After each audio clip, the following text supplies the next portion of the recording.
Daily Reading Through the Bible, Week 3, Day 3, January 18th, 2023.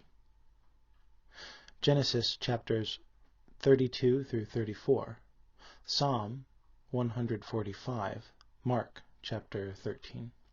The scriptures quoted are from the NET Bible. netbible.com, copyright 1996-2019, used with permission from Biblical Studies Press, LLC. All rights reserved. Genesis 32. So Jacob went on his way, and the angels of God met him. When Jacob saw them, he exclaimed, "This is the camp of God." So he named that place Mahanaim. Jacob sent messengers on ahead to his brother Esau in the land of Seir, the region of Edom. He commanded them, "This is what you must say to my lord Esau. This is what your servant Jacob says. I have been staying with Laban until now. I have oxen, donkeys, sheep, and male and female servants. I have sent this message to inform my lord, so that I may find favor in your sight." The messengers returned to Jacob and said, "We went to your brother Esau. He is coming to meet you, and has 400 men with him." Jacob was very afraid and upset. So he divided the people who were with him into 2 camps, as well as the flocks, herds, and camels. If Esau attacks one camp, he thought, then the other camp will be able to escape. Then Jacob prayed, "O God of my father Abraham, God of my father Isaac, O Lord, you said to me, 'Return to your land and to your relatives, and I will make you prosper.' I am not worthy of all the faithful love you have shown your servant. With only my walking stick I crossed the Jordan, but now I have become 2 camps. Rescue me, I pray, from the hand of my brother Esau, for I am afraid he will come and attack me, as well as the mothers with their children. But you said, 'I will certainly make you prosper, and will make your descendants like the sand on the seashore, too numerous to count.'" Jacob stayed there that night. He sent as a gift to his brother Esau 200 female goats, and 200 male goats, 200 ewes, and 20 rams, 30 female camels with their young, 40 cows and 10 bulls, and 20 female donkeys, and 10 male donkeys. He entrusted them to his servants, who divided them into herds.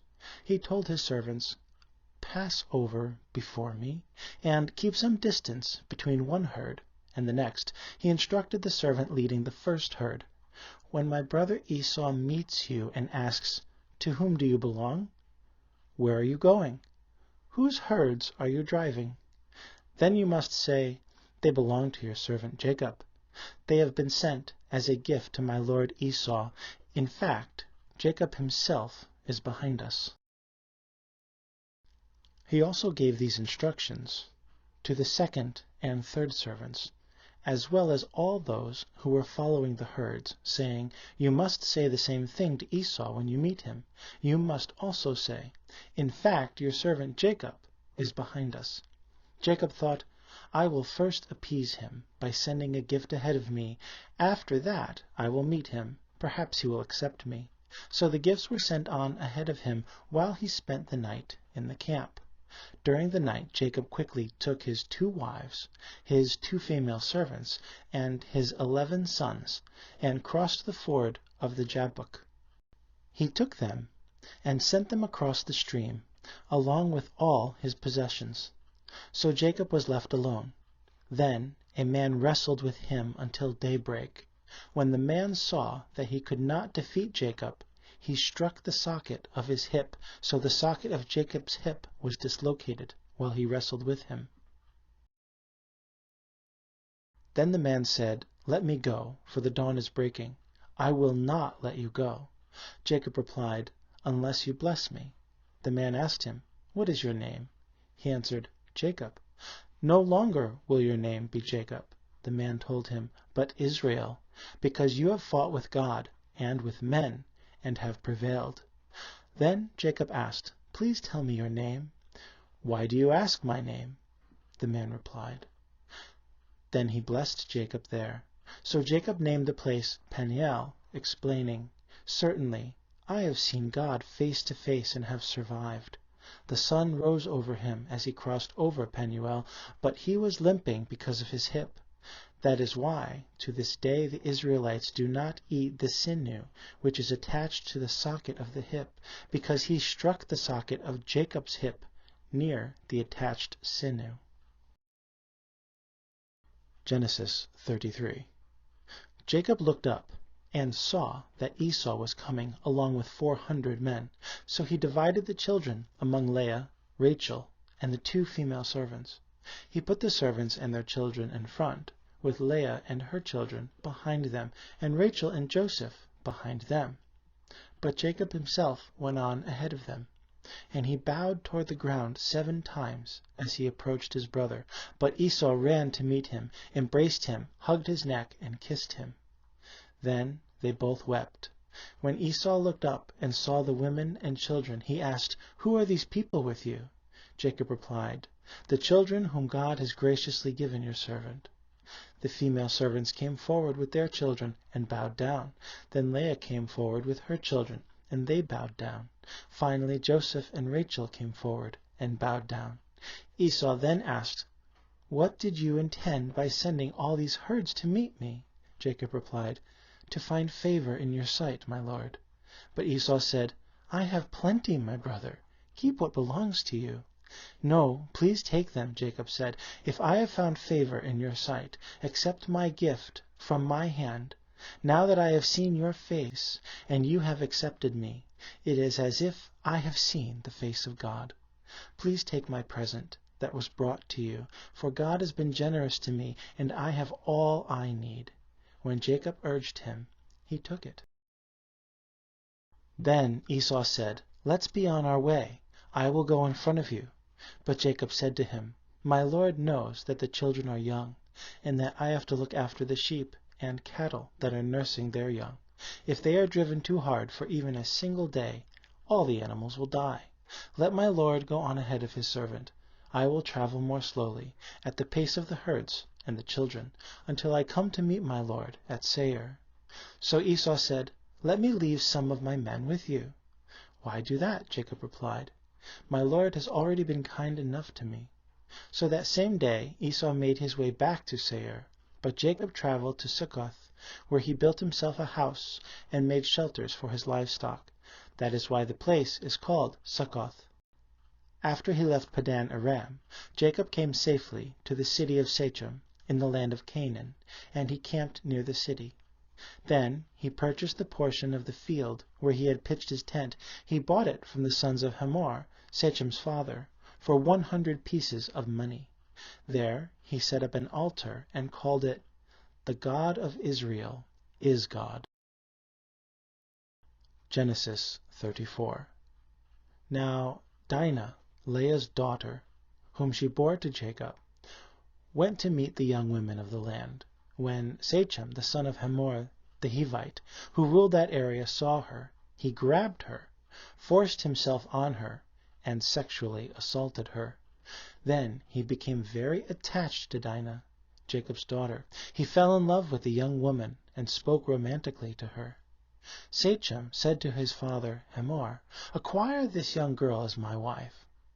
When Jacob heard that Shechem had violated his daughter Dinah, his sons were with the livestock in the field. So Jacob remained silent until they came in. Then Shechem's father, Hamor, went to speak with Jacob about Dinah. Now Jacob's sons had come in from the field when they heard the news. They were offended and very angry because Shechem had disgraced Israel by sexually assaulting Jacob's daughter, a crime that should not be committed. But Hamor made his appeal to them. "My son Shechem is in love with your daughter. Please give her to him as his wife. Intermarry with us. Let us marry your daughters, and take our daughters as wives for yourselves. You may live among us, and the land will be open to you. Live in it, travel freely in it, and acquire property in it." Then Shechem said to Dinah's father and brothers, "Let me find favor in your sight, and whatever you require of me I'll give. You can make the bride price, and the gift I must bring, very expensive, and I'll give whatever you ask of me. Just give me the young woman as my wife." Jacob's sons answered Shechem and his father Hamor deceitfully when they spoke, because Shechem had violated their sister Dinah. They said to them, "We cannot give our sister to a man who is not circumcised, for it would be a disgrace to us. We will give you our consent on this one condition: you must become like us by circumcising all your males. Then we will give you our daughters to marry, and we will take your daughters as wives for ourselves, and we will live among you and become one people. But if you do not agree to our terms by being circumcised, then we will take our sister and depart." For their offer pleased Hamor and his son Shechem. The young men did not delay in doing what they asked, because he wanted Jacob's daughter Dinah badly. Now he was more important than anyone in his father's household. So Hamor and his son Shechem went to the gate of their city and spoke to the men of their city. "These men are at peace with us, so let them live in the land and travel freely in it, for the land is wide enough for them. We will take their daughters for wives, and we will give them our daughters to marry. Only this one condition will these men consent to live with us and become one people. They demand that every male among us be circumcised, just as they are circumcised. If we do so, won't their livestock, their property, and all their animals become ours? So let's consent to their demand, so they will live among us." All the men who assembled at the city gate agreed with Hamor and his son Shechem. Every male who assembled at the city gate was circumcised. In 3 days, when they were still in pain, 2 of Jacob's sons, Simeon and Levi, Dinah's brothers, each took his sword and went to the unsuspecting city and slaughtered every male. They killed Hamor and his son Shechem with the sword, took Dinah from Shechem's house, and left. Jacob's sons killed them and looted the city, because their sister had been violated. They took their flocks, herds, and donkeys, as well as everything in the city and in the surrounding fields. They captured as plunder all their wealth, all their little ones, and their wives, including everything in the houses. Then Jacob said to Simeon and Levi, "You have brought ruin on me by making me a foul odor among the inhabitants of the land, among the Canaanites and the Perizzites. I am few in number. They will join forces against me and attack me, and both I and my family will be destroyed." But Simeon and Levi replied, "Should he treat our sister like a common prostitute?" Psalm 145. I will extol you, my God, O King. I will praise your name continually. Every day I will praise you. I will praise your name continually. The Lord is great and certainly worthy of praise. No one can fathom his greatness. One generation will praise your deeds to another and tell about your mighty acts. I will focus on your honor and majestic splendor and your amazing deeds. They will proclaim the power of your awesome acts. I will declare your great deeds. They will talk about the fame of your great kindness and sing about your justice. The Lord is merciful and compassionate. He is patient and demonstrates great loyal love. The Lord is good to all and has compassion on all he has made. All your works will give thanks to you, Lord. Your loyal followers will praise you. They will proclaim the splendor of your kingdom. They will tell about your power, so that mankind might acknowledge your mighty acts and the majestic splendor of your kingdom. Your kingdom is an eternal kingdom, and your dominion endures through all generations. The Lord supports all who fall and lifts up all who are bent over. Everything looks to you in anticipation, and you provide them with food on a regular basis. You open your hand and fill every living thing with the food it desires. The Lord is just in all his actions and exhibits love in all he does. The Lord is near all who cry out to him, all who cry out to him sincerely. He satisfies the desire of his loyal followers. He hears their cry for help and delivers them. The Lord protects all those who love him, but he destroys all the wicked. My mouth will praise the Lord. Let all who live praise his holy name forever. Mark 13. Now as Jesus was going out of the temple courts, one of his disciples said to him, Teacher, look at these tremendous stones and buildings. Jesus said to him, Do you see these great buildings? Not one stone will be left on another. All will be torn down. So while he was sitting on the Mount of Olives, opposite the temple, Peter, James, John, and Andrew asked him privately, Tell us, when will these things happen? And what will be the sign that all these things are about to take place? Jesus began to say to them, Watch out that no one misleads you. Many will come in my name, saying, I am he, and they will mislead many. When you hear of wars and rumors of wars, do not be alarmed. These things must happen, but the end is still to come. For nation will rise up in arms against nation, and kingdom against kingdom. There will be earthquakes in various places, and there will be famines. These are but the beginning of birth pains. You must watch out for yourselves.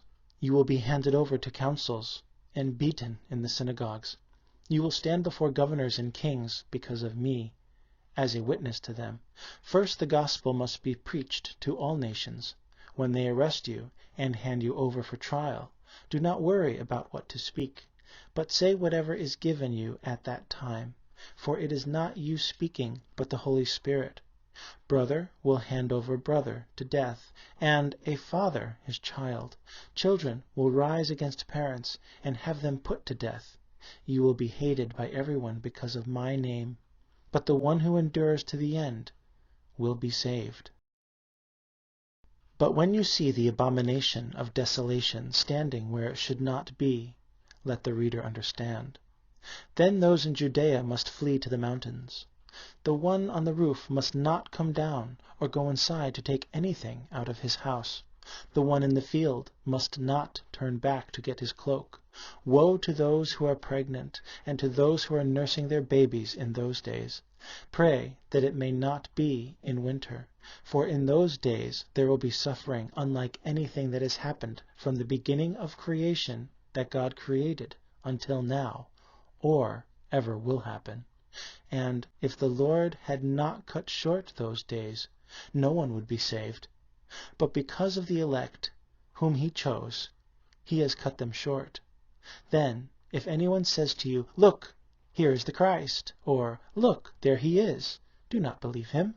For false messiahs and false prophets will appear, and perform signs and wonders to deceive, if possible, the elect. Be careful. I have told you everything ahead of time. But in those days, after that suffering, the sun will be darkened and the moon will not give its light. The stars will be falling from heaven, and the powers in the heavens will be shaken. Then everyone will see the Son of Man arriving in the clouds with great power and glory. Then he will send angels, and they will gather his elect from the four winds, from the ends of the earth to the ends of heaven. Learn this parable from the fig tree. Whenever its branch becomes tender and puts out its leaves, you know that summer is near. So also you, when you see these things happening, know that he is near, right at the door. I tell you the truth, this generation will not pass away until all these things take place. Heaven and earth will pass away, but my words will never pass away. But as far for that day or hour, no one knows it, neither the angels in heaven nor the Son, except the Father. Watch out, stay alert, for you do not know when the time will come. It is like a man going on a journey. He left his house and put his slaves in charge, assigning to each his work, and commanded the doorkeeper to stay alert. Stay alert, then, because you do not know when the owner of the house will return, whether during evening, at midnight, when the rooster crows, or at dawn, or else he might find you asleep when he returns suddenly. What I say to you, I say to everyone, stay alert. The next daily reading through the Bible, Week 3, Day 4, January 19th, 2023.